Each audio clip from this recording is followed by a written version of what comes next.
Hi everyone, আজকে আমি তোমাদের সাথে দিওয়ালির সময় শ্যুট করা একটা ভিডিও শেয়ার করছি।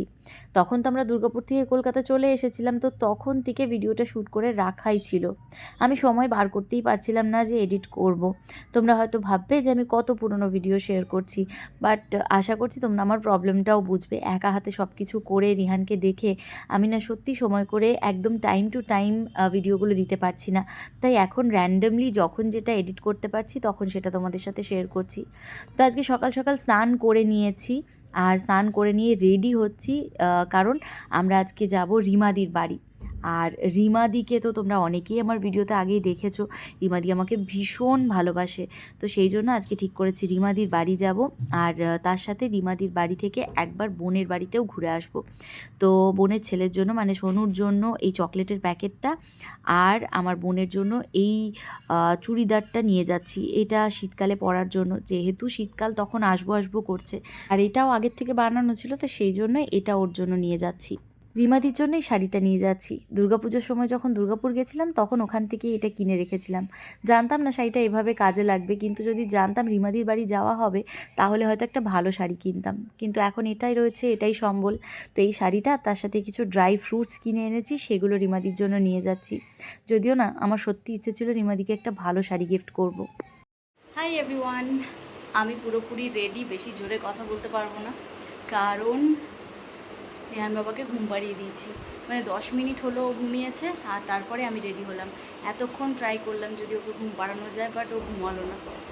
তো এতক্ষণে ঘুমালো, নিয়ে আমি রেডি হলাম, হয়ে এবার দেখি ওকে কোলে নিয়ে বেরোবো। যদি ঘুমায় তো ঘুমাবে, না হলে উঠে পড়বে, আর কী করা যাবে। তো চলো রিমাদির বাড়িতে গিয়ে তোমাদেরকেও দেখাবো, রিমাদির সাথে দেখা করাবো, আর তখনই দেখা হচ্ছে। ভেবে তো ছিলাম রিহান যদি ঘুমায় তো ঘুমাবে কোলে, কিন্তু ওকে তো কোলে তুলতেই ও ঘুম থেকে উঠে গেছে। তো সেই জন্য আমার আর পিঙ্গলের এত বেশি হাসি পাচ্ছিল যে 10 মিনিট ঘুমিয়েও কেমন উঠে গেল। মা একজন পুরো উঠে বসে পড়েছে এইখানটাতে। মিমির বাড়ি যাবে বলে।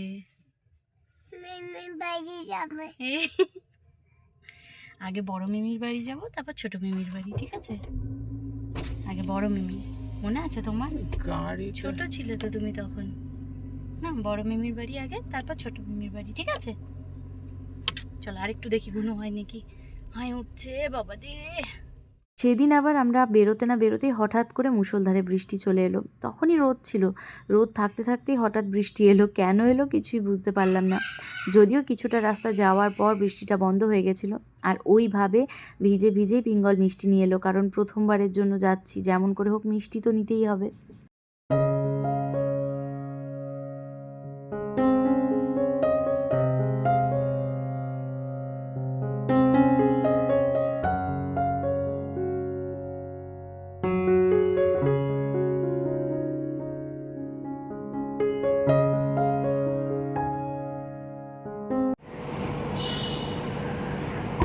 হয়েছে? কোথায় যাচ্ছ? এখানে তো দাভাই নেই, এখানে বড় মিমির বাড়ি তো। হ্যাঁ হ্যাঁ হ্যাঁ হ্যাঁ, এটা এখানে জাম্পিং এর ফিল্ডটা পেয়েছে। দেখবে দেখবে, ধরবে ধরবে ধরবে। ই মা, বেটু অত জাম্পিং করে না, পড়ে যাবি। আচ্ছা আচ্ছা, যা একটু যা মিমির কাছে যা। যা মিমির কাছে যা। ও বাবা, বলছি তুমি আমার কাছে থাকবে? তুমি আমার কাছে থাকবে? মা বাবাকে বলে দাও আমি মিমির কাছে থাকবো পার্মানেন্টলি। থাকবে? তোমাকে আমি এর থেকে ওর গদি পেয়ে খুশি, আর আর কিছু চাই। ও বাবা রে, কি লজ্জার বিষয়। একটু যাও মিমির কাছে, যা একটু মিমির কাছে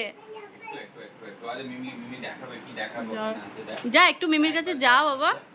দাল্লা খোলা তোমার জন্য নয় সোনা, তুমি টপাক করে ব্যাস। এই রে এই রে, ইমা কোথায় ওঠা? ও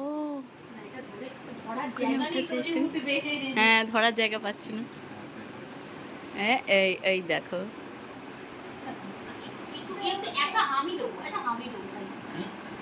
এইটা কি হচ্ছে অসভ্যতামি। রিমাদির বাড়ি গিয়ে তো রিহান প্রচণ্ড খুশি, আর তোমাদেরকে যে আলাদা করে রিমাদির সাথে দেখা করাবো সেটা না একদম হয়নি। মানে আমি ভুলেই গেছি, কারণ আমরা খেতে আর গল্প করতে এত ব্যস্ত হয়ে গেছিলাম, মনেই নেই সেটা। আর সেদিনকে একটা জিনিস বুঝতে পারলাম যে রিমাদি কেন এত ভালো, বা রিমাদির মনে কেন এত সবার জন্য ভালোবাসা। কেন জানো? কারণ রিমাদির মা ভীষণ ভালো মানুষ। আর সেই জিনিসটা না আবারও প্রমাণ হয় যে যখনই মা বাবা ভালো হয় না, তখন সন্তান ভালো হতে বাধ্য। তো সেই জন্যেই হয়তো রিমাদি এত ভালো, আর এত ভালোবাসা রিমাদির মনে রয়েছে। যাই হোক, গোটা বিকেলটা সন্ধেটা রিমাদির বাড়িতে কাটিয়ে আমরা আবার বেরিয়ে পড়লাম বোনের বাড়ি যাওয়ার জন্য। কারণ ওকে বলেছিলাম যে রাতটা তোর কাছে গিয়ে থাকবো, যেহেতু ওর কাছে গিয়ে থাকা হয় না। তো ওখানে আমরা চলে এসেছি, আর চকলেট পেয়ে যথারীতি আমাদের সোনুও খুব খুশি। আচ্ছা আচ্ছা, তুমি দাদার পেন নিয়ে এসছো, দেখো দাদাকে বলো একটা তোমাকে কপি দিতে। কপি কপি কপি দাদা ভাই দাও। রিমাদির বাড়িতে তো খাওয়া দাওয়া প্রচুর করেই এলাম, কিন্তু ফেরার আগে আবার রিমাদি আর মাসিমণি মিলে প্রচুর বিরিয়ানি আমাদেরকে প্যাক করে দিয়েছিল। তো সেই বিরিয়ানি দিয়ে বলতে পারো আমাদের রাতে সবার হয়ে গেছিলো। বিরিয়ানি, তার সাথে চিকেনের প্রিপারেশন, অনেক কিছু দিয়ে পাঠিয়েছিল। সেগুলোই সব বার করে করে ঠিক করে রাখছিলাম।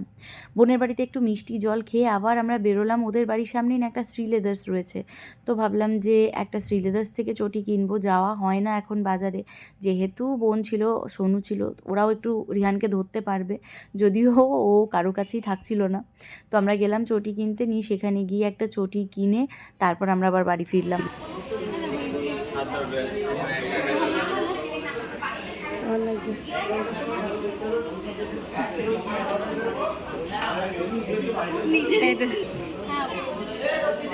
এটা বেশি ভালো। ভালো না এটা, তুমি তো এমনি করবে।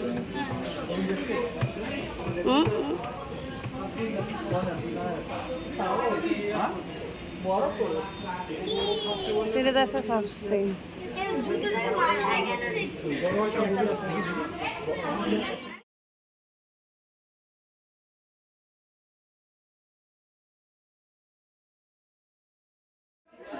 এইটা আমি পরবো, এইটা পছন্দ করে দিলি। ইস, জুতো টুতো কিনে আমরা তো বোনের বাড়ি ফিরলাম। ভাবলাম রাতে খাওয়া দাওয়া করব, ভালো করে সবাই মিলে জমিয়ে আড্ডা দেবো, তারপরে রাত করে শোবো, আর সকালবেলায় আবার বাড়ি ফিরবো। কিন্তু পুরো উল্টো জিনিস হলো। মানে আমরা যখন যেটা ভেবে রাখি না, সেটা আমি দেখেছি পুরো উল্টোই হয়। বরং প্ল্যান না করলে জিনিস বোধহয় ভালো হয়। তো সেদিনকে হঠাৎ করে জানি না কি হয়েছিল, মানে আমরা যখন আবার ফিরে গেলাম, যাওয়ার পর সবাই খাওয়া দাওয়া করলাম।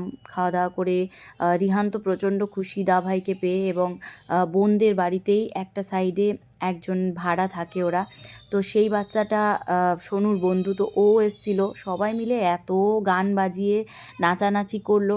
তো ভাবছিলাম সব কিছু ঠিকঠাক আছে, রাতে শোবো টোবো, সকালে উঠবো। কিন্তু সত্যি পুরো উল্টো হয়ে গেল। হঠাৎ করে যখন রিহানকে শোয়ালাম, শোয়ানোর 1 ঘন্টা নয়, আধ ঘন্টার মধ্যেই হঠাৎ করে রিহান প্রচণ্ড কেঁদে উঠে গেল, এবং সে কান্না এমন ছিল, আমরা 1 ঘন্টা ধরে, মানে রাত 2টোর সময় 1:30টার থেকে রিহানকে নিয়ে ভোলানোর চেষ্টা করছিলাম। ও কোনোভাবেই ভুলছিল না।